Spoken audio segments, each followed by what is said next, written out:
जय श्री कृष्णा दोस्तों, आइए सुनते हैं राधा अष्टमी की व्रत कथा। राधा माता गोलोक में श्री कृष्ण के साथ रहती थी। एक दफा श्री कृष्ण को राधा रानी गोलोक में नजर नहीं आई। कुछ देर बाद कन्हैया अपनी सखी विराजा के साथ घूमने चले गए। यह बात जब राधा रानी को मालूम हुई तो उन्हें बहुत गुस्सा आया और वो सीधे कन्हैया के पास पहुंची। वहां पहुंचकर उन्होंने श्री कृष्ण को काफी भला बुरा कहा। राधा रानी के यह रवैया से भगवान श्री कृष्ण के प्यारे मित्र सीदामा को बिल्कुल अच्छा नहीं लगा। सीदामा ने उसी वक्त बिना कुछ सोचे समझे राधा रानी को पृथ्वी पर जन्म लेने का श्राप दे दिया। राधा को इतने गुस्से में देखकर कृष्ण भगवान की सखी विराजा भी नदी के रूप में वहां से चली गई। राधा ने श्रीदामा से श्राप पाने के बाद उन्हें राक्षस कुल में पैदा होने का श्राप दे दिया।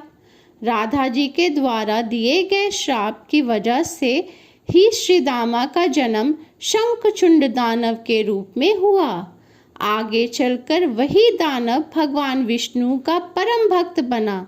दूसरी तरफ राधा रानी ने पृथ्वी पर वृषभानु के घर पुत्री के रूप में जन्म लिया।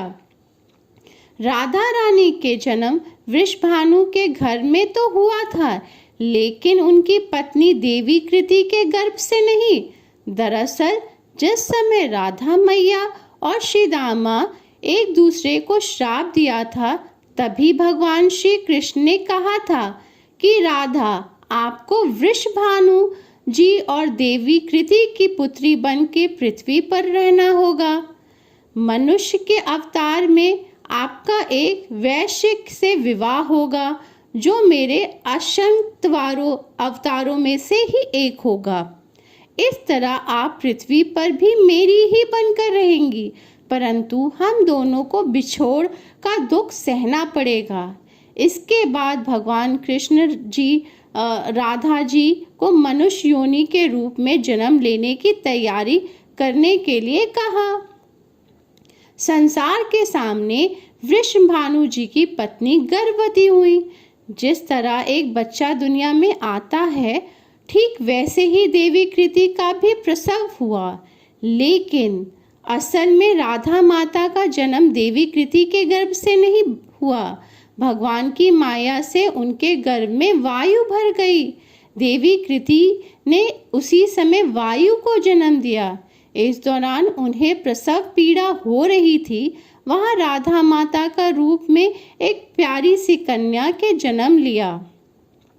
भाद्रपद मास के शुक्ल पक्ष की अष्टमी के दिन राधा मैया का धरती पर जन्म हुआ। तभी से हर साल इस दिन राधा अष्टमी के रूप में मनाया जाता है। कहानी से सीख मिलती है, क्रोध एक बुरी चीज है। कोई का जवाब क्रोध में नहीं देना चाहिए, खराब होता है।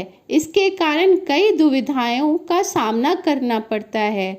तो बोलिए राधा माता की जय।